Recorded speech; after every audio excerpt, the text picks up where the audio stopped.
Yo, yo. Welcome back to Son of a Preacher Man. As always, I'm your host, the Soap Man. Now, if you're new to this channel, please hit that like and subscribe button. And we just gonna jump right off into it, folks. So, in this episode, we discussing Samson and Delilah.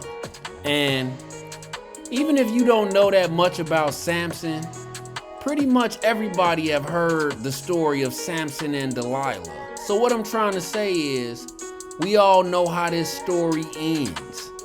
Samson gets played. He loses. So let's take a look at just how this happens. Okay, so picking up from where we left off, in the last episode, we found Samson. We found Samson in Gaza. Okay? So this is where he was in Gaza, and he was laid up with the Philistine harlot, the Bible says. And the Philistines, well, they set a trap for Samson at the city gate. And so Samson, the Bible says, wakes up about midnight, goes to the city gate, finds it locked, and simply picks up the gate, bars, poles, locks, straps, just picks the entire gate up out of the ground and carries it off. And carries it off away from the city, up to the top of some hill before Hebron. Now, Hebron is like over 30 miles away. I'm not saying he carried this, basically the equivalent of a Toyota Camry. I'm not saying he carried this 30 miles. I don't know where the hill is, but what I'm telling you is he carried, what Samson did was carry the equivalent of a Toyota Camry away from the city and up a hill somewhere. And that's where we left off. And this was in Gaza. Now I want to go back. I put this map up because I want to just show, if you see my little arrow here in the center of your screen, Samson lives somewhere between Zorah and Eshtaol. And his first encounter with the Philistines was in this city here, Timnah. After that, he destroys a bunch of people in the city of Timnah. He also kills 30 people in a nearby city, a city nearby Timnah. Lehi was the place where he killed 1,000 Philistines. And now in the last video we left off, Samson was in Gaza. Okay, so what I want to show you is this area of operation. It's all within this strip. If you see this river flowing, it's all along this river, in where it's also called the Valley of Sorek. And that brings us to today's episode. Ladies and gentlemen, you'll see how all this fits together in episode 56, the book of Judges, part 9, Samson and Delilah. Okay, so let's do a sound check, because bootleg music, bootleg production is in full effect. We start off with Judges chapter 16, verses 4 through 9. And it reads, "And it came to pass afterward that he loved a woman." Now this is after he's been carried off the gate in Gaza. It says, "And it came to pass afterward that he loved a woman in the valley of Sorek. whose name was Delilah. And the lords of the Philistines came up unto her and said unto her, entice him, and see wherein his great strength lieth, and by what means we may prevail against him, that we may bind him to afflict him. And we will give thee every one of us 1,100 pieces of silver. And Delilah said to Samson, tell me, I pray thee, wherein thy great strength lieth, and wherewith thou lightest, and wherewith thou mightest be bound to afflict thee. And Samson said unto her, if they bind me with 7 green withs that were never dried, then shall I be weak, and be as another man. Then the lords of the Philistines brought up to her 7 green withs which had not been dried, and she bound him with them. Now there were men lying in wait, abiding with her in the chamber. And she said unto him, the Philistines be upon thee, Samson. And he brake the withs as a thread of tow is broken when it toucheth fire. So his strength was not known. Okay, so it's a lot to unpack there. I'll put this slide up to show you exactly where he is. This is the area of operation. It's this little horizon between the Valley of Sorek, marked here on with the red teardrop, with the upside down teardrop, the Valley of Sorek near Timnah, all the way to Lehi, seems to be, well, excluding Gaza, this seems to be Samson's main area of operation right along this strip. Now, the Valley of Sorek, there's a better picture of it here. The Valley of Sorek, somewhere in Sorek, in this area, Samson meets a woman named Delilah. Now, you might as well call her Samson's bane, because if you know the story, like most of us do, Delilah is going to be Samson's undoing, okay? The Bible says that Samson loved Delilah.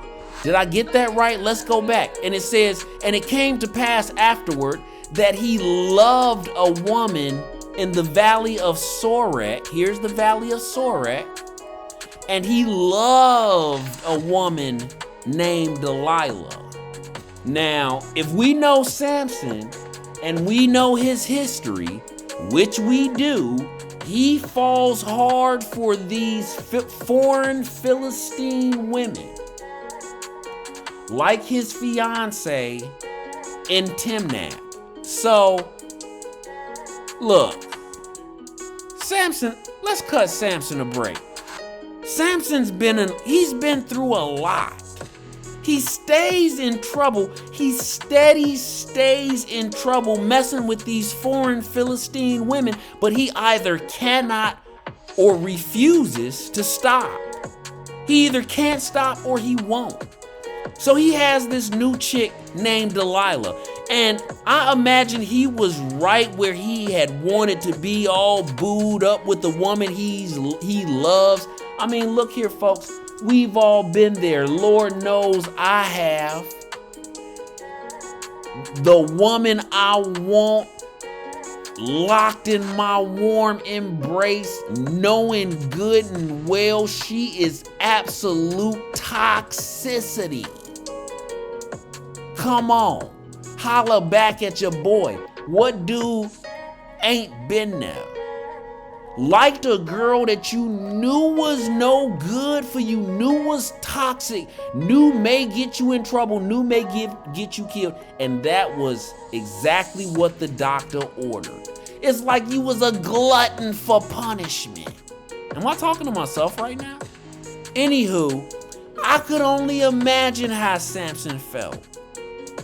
This is what he had been waiting for.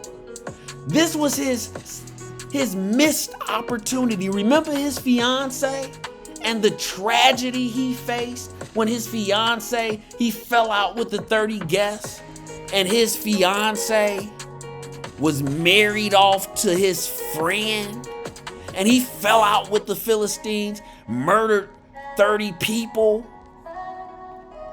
end up burning up all their crops, fell out with them, went into hiding. That's what led to him killing all the 1,000 Philistines at Lehi.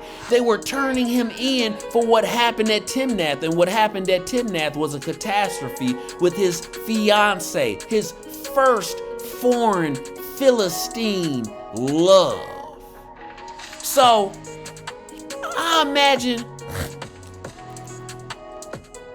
I don't know if Samson knows this woman is toxic, but I imagine, let's say he's happy right now, okay? But what he doesn't know is Delilah has been compromised. The Philistine lords, they want Samson's head, and they've offered her a hefty sum to discover the secret to his strength. A hefty sum. What did they say? 1,100, let me go back. 1,100 pieces of silver a piece, and we don't know how many of them are making this offer to her. There are 5 major Philistine cities, so 1,100 times 5 is 5,500 pieces of silver back in those days. You're talking about making this woman rich. So the sum that they are offering Delilah is indicative of just how bad they want Samson's head. So the questions start. Delilah starts hitting them with the questions, along with the nagging, along with the inquiries, along with the lies. It begins. It begins when they offer her that money. Samson is no fool. This is not his first rodeo. He lies to Delilah and preserves his secret, because the lie he tells her is, bind me with 7 green withs never dried. And when he breaks out of them, the Bible once again says it's as though they've been burnt. Now you saw this in Lehi, when the ropes that they bound Samson with, the Bible says they became like burnt flax. And we're going to talk about this in my next episode. We're going to get to the bottom of it all, I assure you.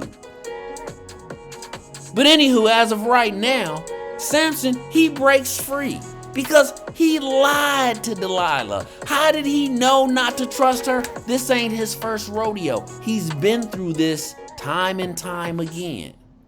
So, Bootleg Productions in the house. Anywho, Judges chapter 16 verses 10 through 14 reads, and Delilah said unto Samson, behold, thou hast mocked me and told me lies. Now tell me, I pray thee, wherewith thou mightest be bound. And he said unto her, if they bind me fast with new ropes that never were occupied, then shall I be weak and be as another man. Delilah therefore took new ropes and bound him therewith, and said unto him, the Philistines be upon thee, Samson. And there were liars in wait abiding in the chamber, and he brake them from off his arms like a thread. And Delilah said unto Samson, hitherto thou hast mocked me and told me lies. Tell me wherewith thou mightest be bound. And he said unto her, if thou weaves the 7 locks of my head with the web. And she fastened it with the pin, and said unto him, the Philistines be upon thee, Samson.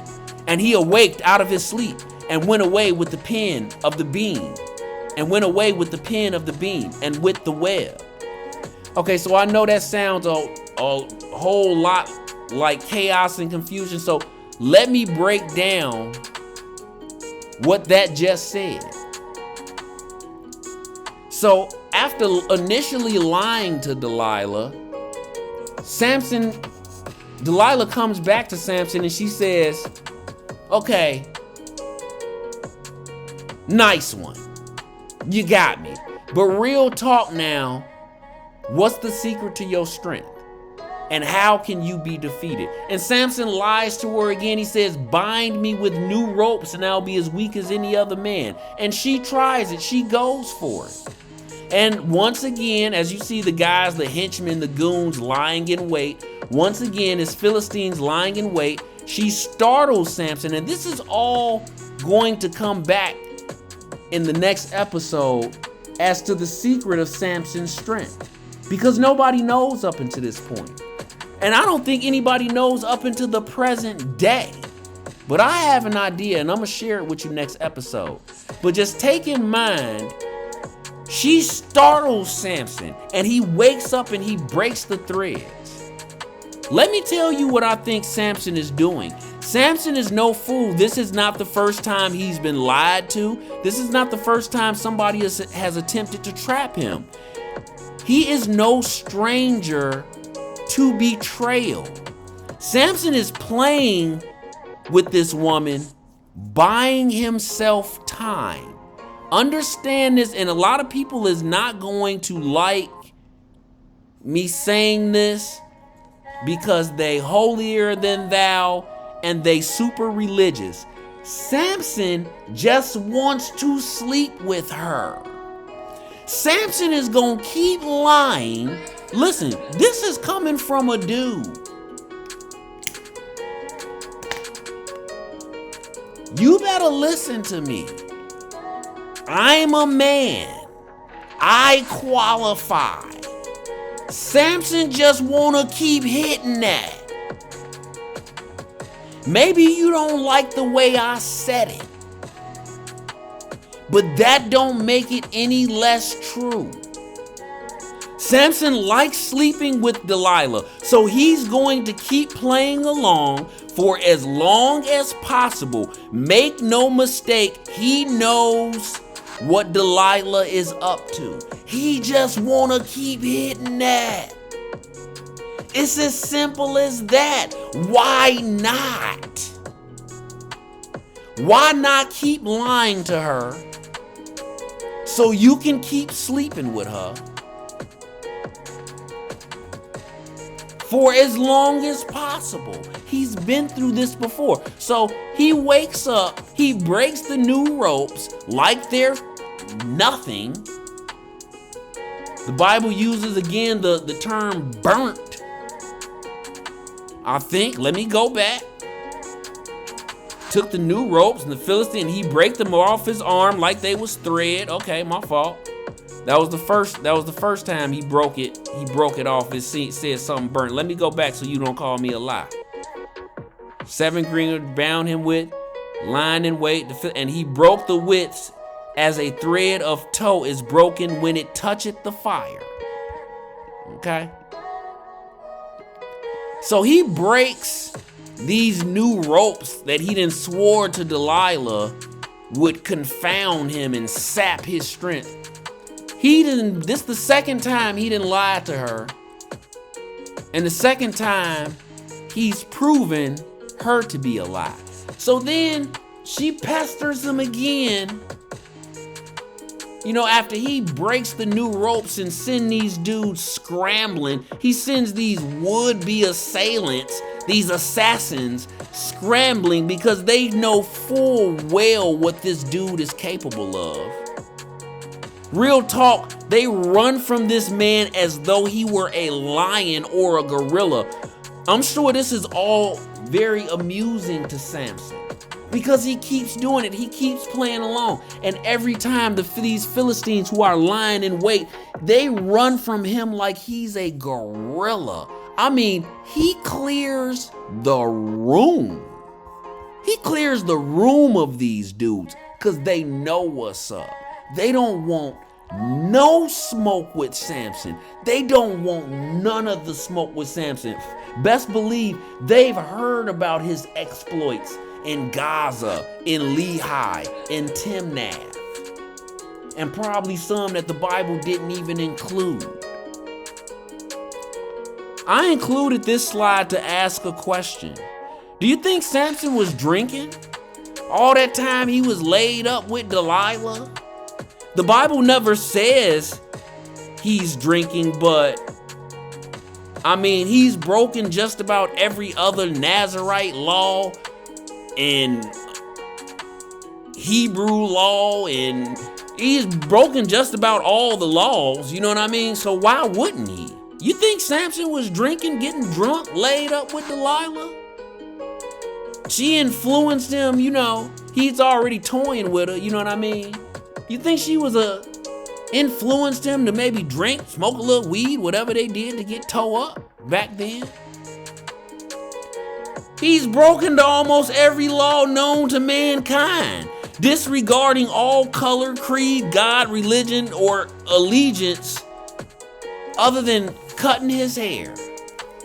So that's why I included this slide in there, not to throw you off. So Delilah once again pesters this man, bugging him to death on how she can hem him up.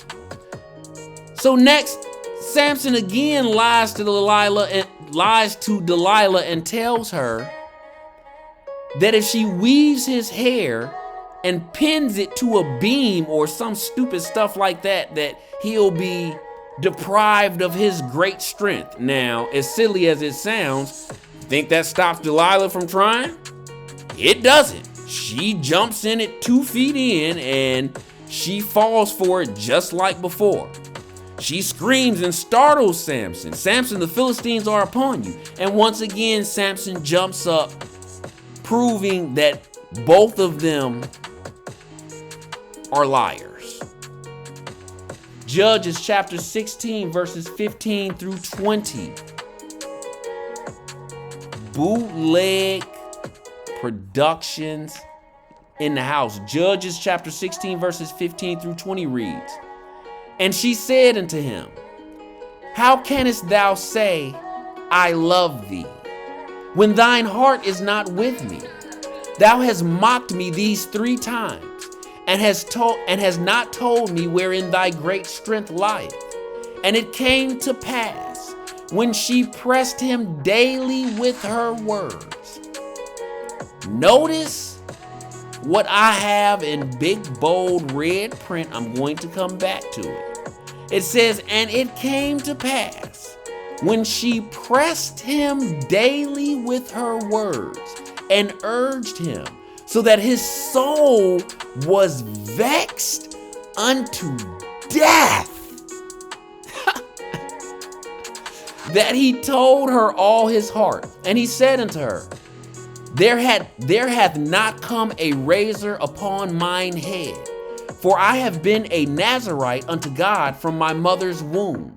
If I be shaven, then my strength will go from me, and I shall become weak, and be like any other man.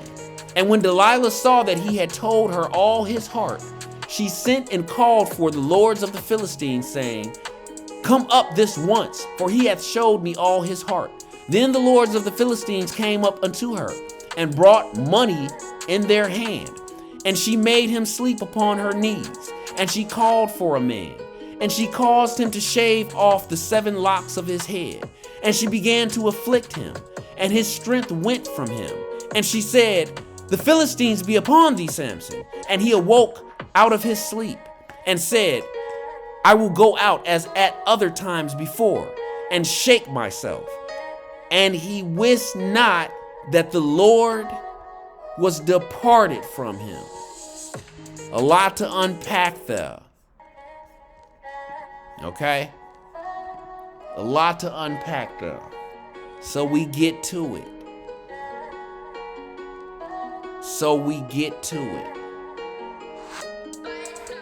Delilah comes to Samson. Let me quote her. She says, I want to quote her.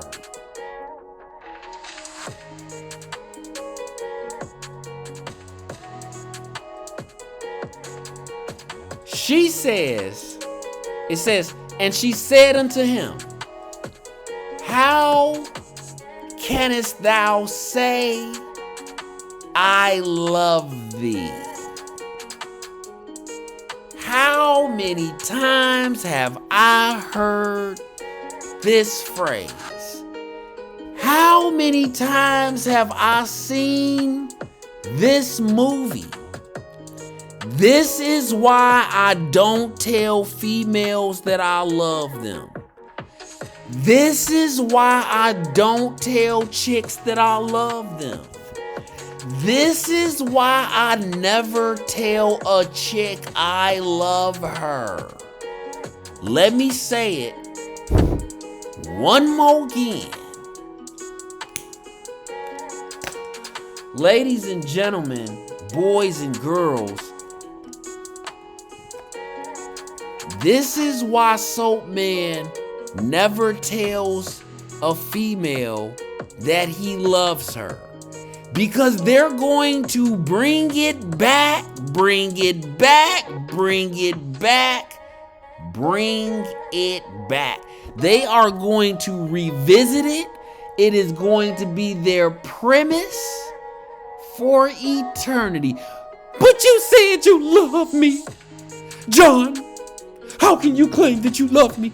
I have seen it. I've heard it a million times, and I've seen it more than I've heard it. The Bible says that this woman worried this poor man to death. I could never be a substitute for the Bible. Let me tell you, let me quote you, let me read what the Bible says verbatim. It says, and it came to pass when she pressed him daily with her words and urged him, so that his soul was vexed to death. What that means is that it was less of a pain to tell her than it was to not tell her. The Bible says that this woman vexed his soul to death. Need I say more?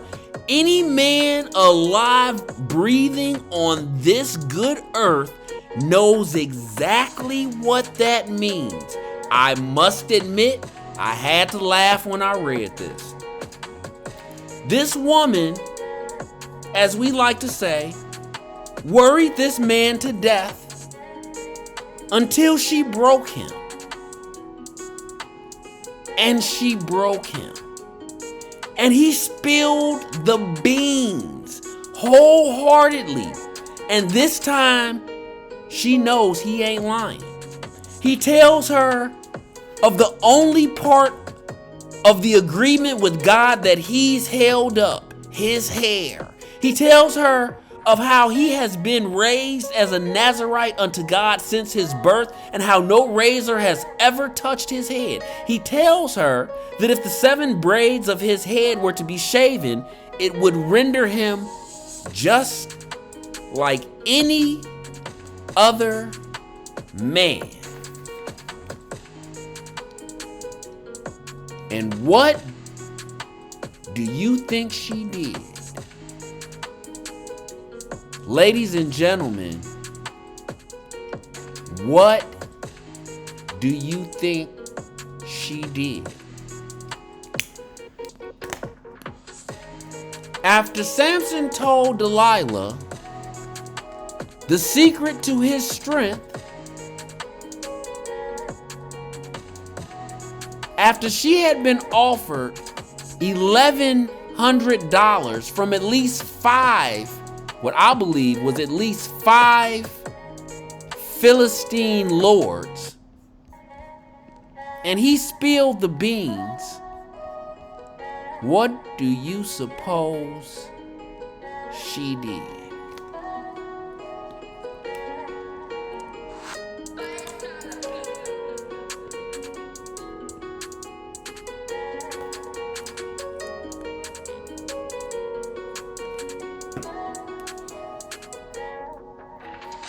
It's a rhetorical question.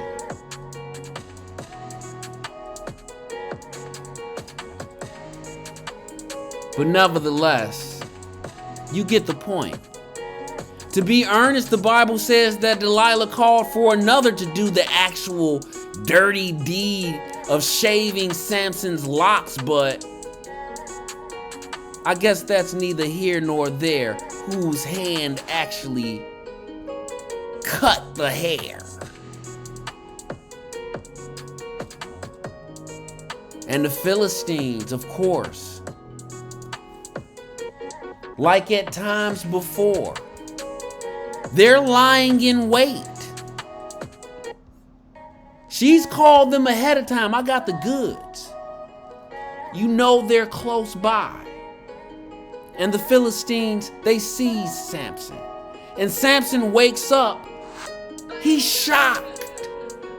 He's unaware. He's confused. He's possibly intoxicated. And he tries to wow out like at times before. But the Bible says that he knew not that the Lord had departed from him. What I want you to realize is this ain't like before. This ain't like before when Samson woke up out of something's different. The 7 braids of his hair have been shaven, but he doesn't know that. He wakes up and he literally says to himself, I'm gonna wow out like before. Imagine the God smack. Imagine the shock that Samson must have felt. People grabbing him, he waking up to people grabbing him. Delilah screaming at him, he waking up to people grabbing him. He's trying to process everything. He like, I'm gonna snap out like I did before, but it doesn't happen. Put yourself in Samson's shoes. You looking around, you trying to figure out what's going on. It's not like before. You're in shock. You look around, you see hair all over the place. What's going on? Yeah, you trying to wow out, you trying to rage out, but it's not genuine because you're in shock. You trying to figure out what's going on. Why ain't I raging out? Why is it hair all over the place?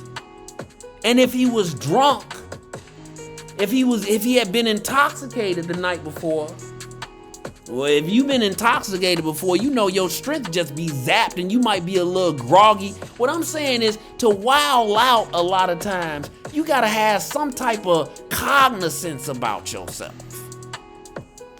It ain't like before when they was teasing him at Lehigh and somebody said something who pissed him off or threw something and it pissed a fully capable and conscious Samson off. He's been compromised. He's been played. He wakes up, his mind is racing, he's overcome with emotion, he's overwhelmed in the moment, and on top of that, you got to deal with the realization that God is no longer with you. Imagine the hurt he must have felt, the embarrassment, the shame, the shock, this flood of emotions overcoming him all at one time. And what about Delilah? I want to talk about Delilah for a quick second. Can we talk about Delilah momentarily, briefly? What's her angle, I wonder? What's her motivation?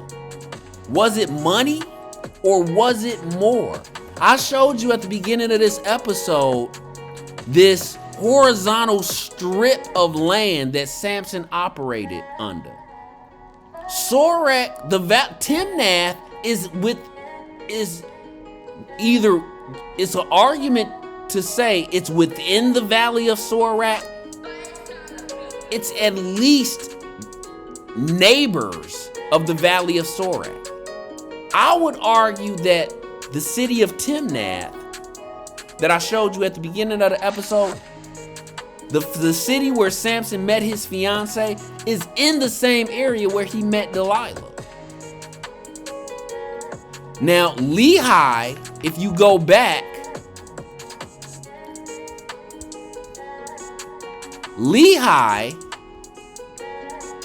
if you look over here, Lehi, that's outside of Philistine territory. And the reason all them Philistines were in Lehi is because they had an agreement with the tribe of Judah to meet them there to hand Samson over as a prisoner. But they were outside of their territory. But if you look over here, follow my arrow, the Valley of Sorek, Timnath is within the Valley of Sorek. What I'm trying to get across to you is, it's a small world. All those Philistines that Samson ran through, ransacked, ran amok, do you think that mattered to Delilah? Do you think she had a sense of pride, a sense of heritage? Do you think her being a Philistine, do you think that mattered to her? Do you think she knew about it? Do you think maybe she had some relatives that had lost their lives at the hands of Samson? Some friends or friends of friends? What's her angle? Was it just money? Was that just enough? I wonder. Let me know what you think in the comment section. Moving on, Judges chapter 16 verses 21 through 27 reads, "But the Philistines took him and put out his eyes and brought him down to Gaza." They bringing him back. I guess they want that city gate put back up. It says, "And bound him with fetters of brass, and he did grind in the prison house. Howbeit the hair of his head began to grow again after it was shaven." Now we just gonna stop there for a minute, because we're gonna come back to that slide. We're gonna pick up with that slide on the next episode. But the Bible says after the Philistines seized Samson, before he could get over the shock of losing his strength, before he knows it, they didn't tackled him down, pinned him down, and put out his eyes. Why am I saying that slow like how Barack Obama used to talk? Because it is significant. And I'm going to show you in the next episode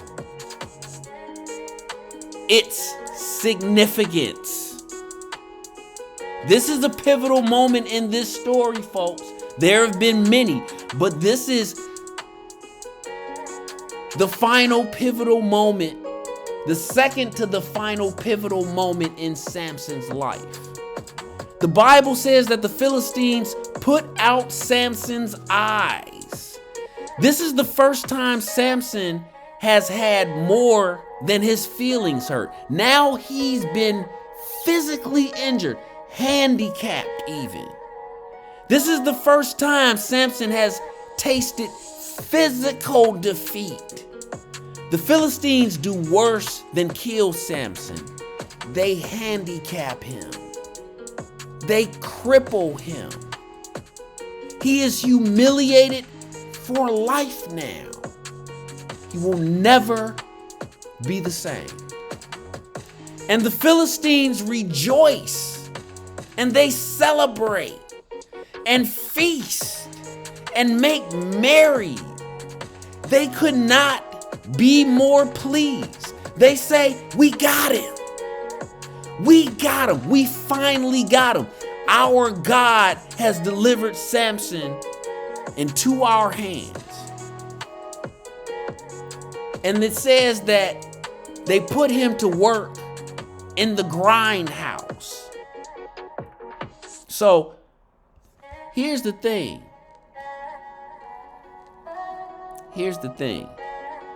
Why don't they just flat out kill Samson? Why don't they just flat out kill Samson?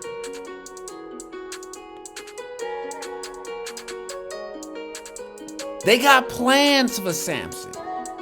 That's the only reason you would handicap him and not kill him. These people hate Samson. Samson is Osama bin Laden to them.